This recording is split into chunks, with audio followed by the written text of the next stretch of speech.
Urdu world wise میں خوش آمدید۔ اگر آپ کو میری ویڈیو اچھی لگے تو اس کو لائک اور چینل کو ضرور سبسکرائب کر دیجیے گا اور ساتھ ہی بیل آئیکن کے بٹن پر کلک کر دیجیے گا تاکہ آپ کو میری ویڈیوز پر وقت مل سکیں۔ ہنا ایک بہت ہی حساس دل رکھنے والی لڑکی تھی۔ ہنا نے اپنی تعلیم مکمل ہوتے ہی اپنے گھر والوں سے اپنی خواہش کا اظہار کرتے ہوئے کہا، میں شروع سے ہی ویلفیئر این جی او میں کام کرنا چاہتی ہوں۔ یوں تو آپ جانتے ہی ہیں کہ میں کالج میں بھی ایسی سرگرمیوں میں اکثر حصہ لیا کرتی تھی۔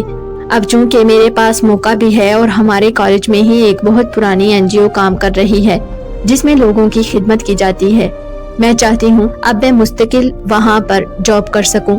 یہ سنتے ہی سب گھر والے بہت خوش ہوئے۔ ہنا کے گھر والے اس کی نیک دلی کو سمجھتے ہوئے اس کو ہمیشہ اچھے کاموں میں سپورٹ کرتے تھے۔ ہنا نے بنا دیر کیے این جی او میں مستقل طور پر جاب شروع کر دی۔ تب اس کی ملاقات وہاں پر ایک لڑکے سے ہوئی۔ اس لڑکے کا نام وہاب تھا۔ وہاب کئی سالوں سے اس این جی او میں کام کر رہا تھا۔ وہاب وہاں پر ایک اکاؤنٹنٹ کے طور پر کام کر رہا تھا اور ویسے بھی وہاب اس این جی او کا مالک بھی تھا۔ وہاب کے اکاؤنٹنٹ ہونے کی وجہ سے تمام اخراجات کا حساب کتاب اسی کی ذمہ تھا، جبکہ ہنا کو جو نوکری ملی اس میں اس نے سینٹر میں موجود متاثرہ لوگوں کی دیکھ بھال کرنا ہوتی تھی۔ کچھ ہی دنوں میں ہنا کا وہاب سے آمنا سامنا ہوا تو پہلی نظر میں ہی ہنا وہاب کی پرسنالٹی سے بہت متاثر ہوئی۔ وہاب بھی ہنا کی طرح ہی بہت ہی نیک دل اور اچھا انسان تھا۔ وہاب میں اپنے پوسٹ کو لے کر ذرا بھی غرور نہیں تھا، کیونکہ وہ ایک اکاؤنٹنٹ تھا اور اسے زیادہ تر لوگ پوچھ کر چلتے تھے، کیونکہ اخراجات سارے اس کے پاس ہی ہوتے تھے۔ شاید اس کی بڑی وجہ یہ بھی تھی کہ وہاب کے دادا دادی اس این جی او کے مالک بھی رہے تھے۔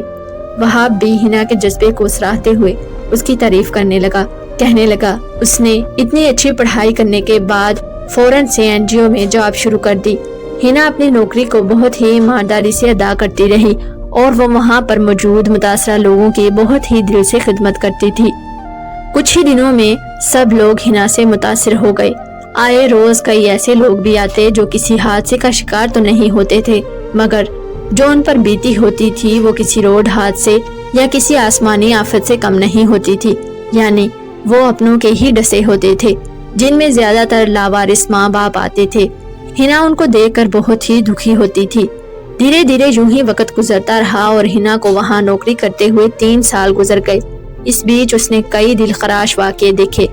کئی ایسے لوگ بھی وہاں پر آئے جو قریب المرگ تھے، جن میں سے کچھ تو علاج کے بعد ٹھیک ہو گئے اور کچھ ہاتھوں میں ہی جان دے گئے۔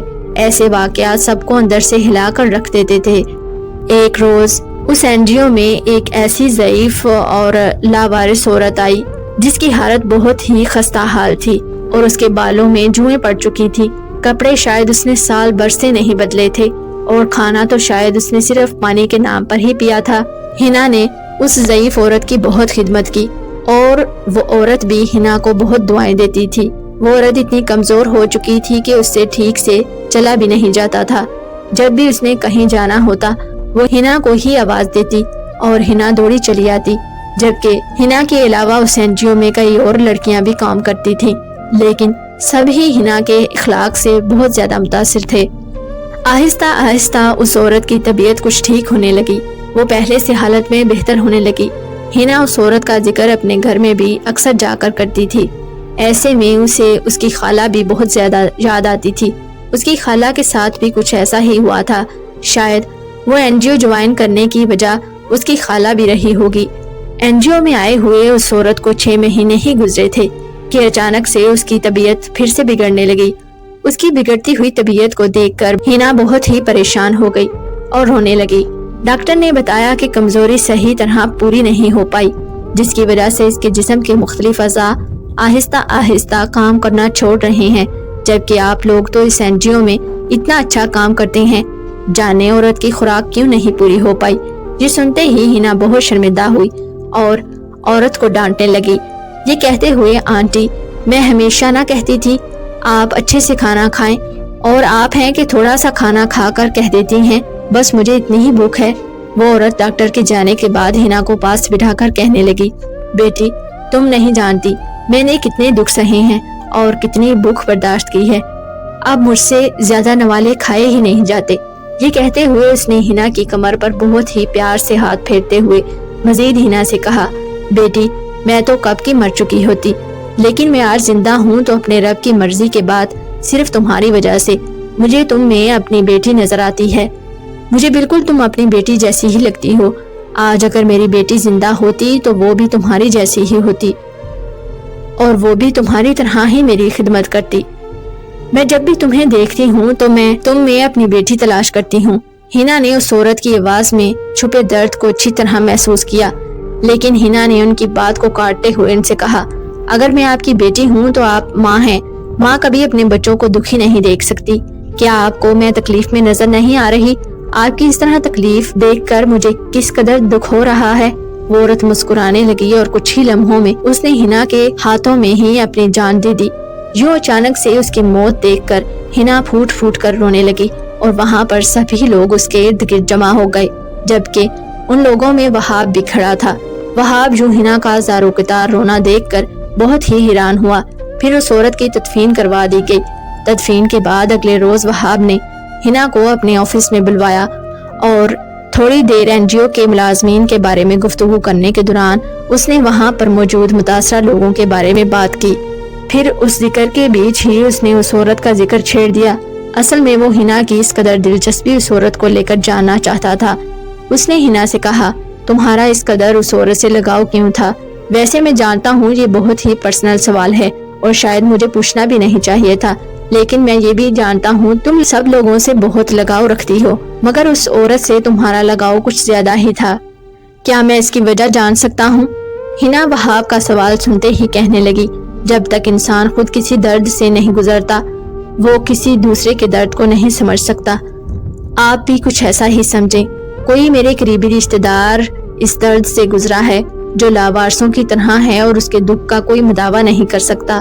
ये कहते ही हिना ने वहाब से कहा, मैं अब चलती हूँ, खाने का वक्त हो चुका है और सबको खाना भी देना है। वहाब हिना के ऑफिस में से निकलते ही अजीब सोच में पड़ गया। आखिर ऐसी भी क्या वजह है? ऐसा कौन सा इसका करीबी रिश्तेदार होगा? फिर वहाब सोचने लगा कि वो इस कदर हिना के बारे में क्यों सोच रहा है।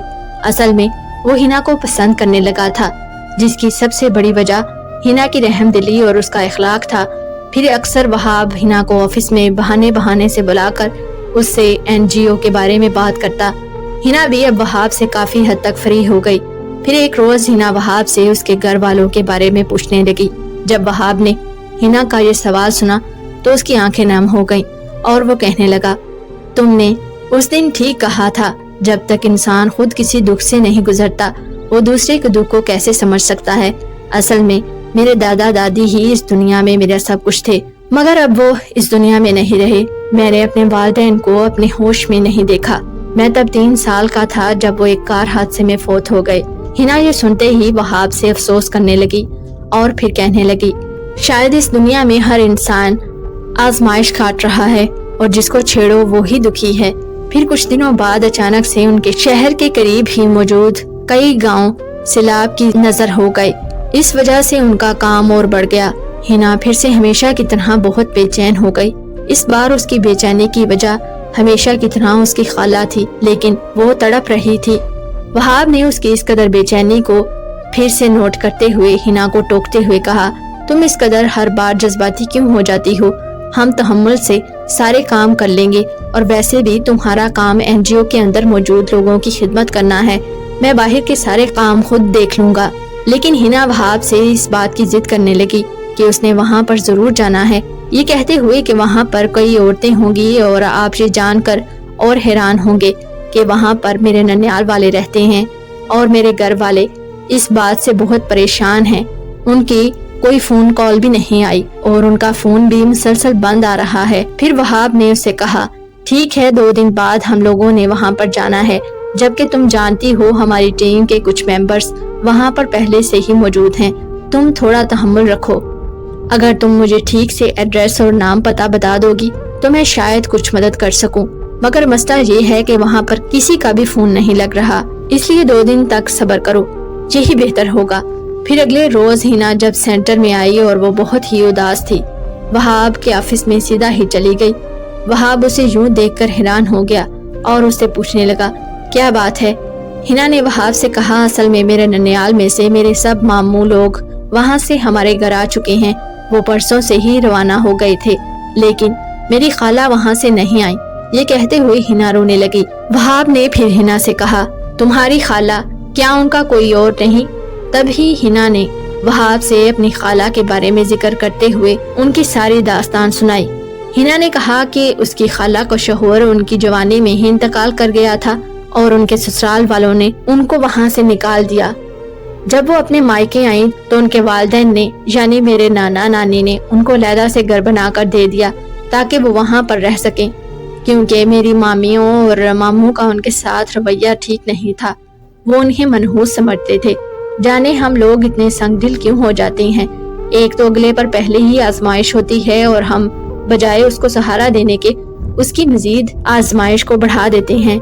ये कहते हुए हिना अपने आंसू पोंछने लगी और वहाब की तरफ देखते हुए कहने लगी, मेरी खाला शायद खुद को संभाल लेती और अच्छे से अपनी जिंदगी जी लेती अपने शोहर फौत होने के बाद भी, अगर उनसे उनके ससुराल वाले उनका इकलौता बेटा ना छीनते। और इत्तेफाक से उनका बेटा भी 3 साल का ही था। ये सुनते ही वहाब ने हिना से उसकी खाला का नाम पूछा। जब हिना ने अपनी खाला का नाम बताया तो वहाब अपना सर पकड़कर बैठ गया और कहने लगा, ओ मेरे खुदाया, इतना बड़ा जुल्म। हिना वहाब को इस तरह बोलता हुआ देखकर उससे कहने लगी, क्या बात है? तब वहाब ने हिना से कहा, मैं अभी तुम्हें कुछ नहीं बता सकता, मुझे अभी अपने घर जाना है। मैं फिर कल तुमसे मिलूंगा और हाँ, कल ही हम वहाँ पर जाएंगे। ये कहते हुए वहाब जल्दी से ऑफिस में से निकल गया। फिर वहाब ने अपने लंदन में मौजूद फुफ्फो को कॉल की और उनसे सलाम लेने के फौरन बाद ही अपनी माँ के बारे में पूछने लगा कि वो किस गांव से थी। वहाब की उम्र 35 साल हो चुकी थी, यानी जब उनके बकौल वहाब की वालिदा और वालिद का इंतकाल हुआ था तब वहाब की उम्र सिर्फ 3 साल थी। इस वजह से उस बात को 30 साल गुजर चुके थे। 30 साल गुजरने की वजह से वहाब की फुफ्फो को सही से उसकी माँ के मायके के गांव का नाम याद नहीं आ रहा था। फिर उसकी फुफ्फो ने वहाब से कहा, क्या बात है, यूं अचानक से इतने सालों बाद तुम्हें अपनी माँ के मायके वाले क्यों याद आने लगे? उन्होंने तो कभी पीछे मुड़कर नहीं देखा। वहाब फिर अपनी फुफ्फो से गुस्से में आते हुए कहने लगा, ठीक है, आप अगर बताना नहीं चाहती तो हमेशा की तरह खामोश रहें, लेकिन आप भी उस गुनाह में शामिल जरूर होंगी।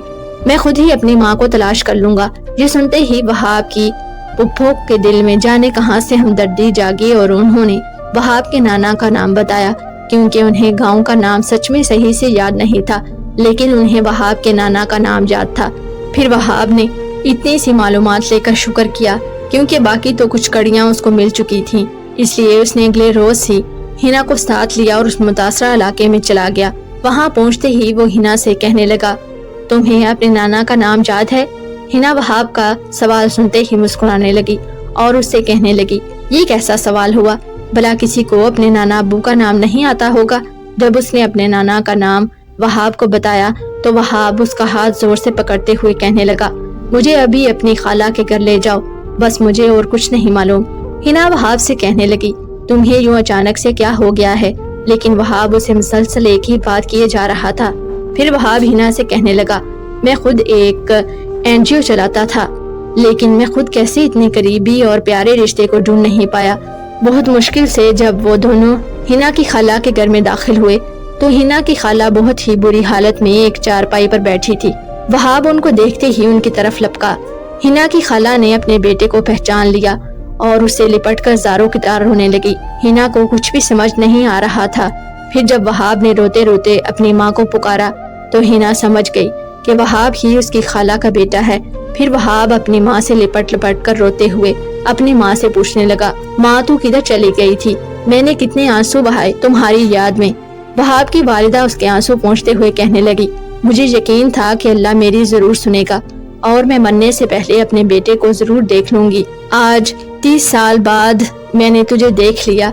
अब मैं मर भी जाऊं तो मुझे कोई दुख नहीं। ये सुनते ही वहाब ने अपनी माँ के लबों पर हाथ रखते हुए कहा, मुझे बहुत मुश्किल से मिली हो, इतनी जल्दी अब जाने नहीं दूंगा। हिना ये सब देखकर बहुत ही जज्बाती हो गई और उनको रोता हुआ देखकर खुद भी खुशी से रोने लगी। फिर वो अपनी खाला और वहाब के साथ शहर के लिए रवाना हो गई। इस बार वो सीधा हिना के घर में ही गए और सबने जब हिना की खाला को उसके बेटे वहाब के साथ देखा तो सभी आबदीदा हो गए। تب سب نے وہاب کو بتایا کہ اصل میں تمہاری والدہ فوت نہیں ہوئی تھی، بلکہ تمہارے دادا اور دادی نے تمہاری والدہ کو اپنے گھر سے نکال دیا تھا اور تمہیں چھین لیا تھا۔ انہوں نے تمہارے سامنے اس لیے جھوٹ بولا تاکہ تم کبھی بھی اپنی والدہ سے نہ مل سکو، اور ہم لوگوں سے بھی سارے رابطے ختم کر دیے۔ ہم نے کئی بار تم سے رابطہ کرنے کی کوشش کی، مگر وہ ہر بار آگے آ جاتے تھے۔ حیرت انگیز طور پر انہوں نے خود ایک NGO بنا رکھی تھی اور متاثرہ لوگوں کا خیال کرتے تھے، مگر اپنے ہی گھر میں وہ کتنا بڑا ظلم کر بیٹھے تھے۔ یہ تو بالکل ایسے ہی تھا جیسے کہاوت ہے کہ چراغ تلے اندھیرا۔ پھر وہاب نے اپنی ماں کو اپنے گھر میں لے جا کر ان کی خوب خدمت کی، اور کچھ ہی دنوں میں ہنا کی خالہ اس کا رشتہ لے کر آئی۔ یوں ہنا اور وہاب اپنی ماں کے ساتھ خوشی خوشی زندگی گزارنے لگے۔ آپ کی قیمتی وقت کا شکریہ۔ اللہ حافظ۔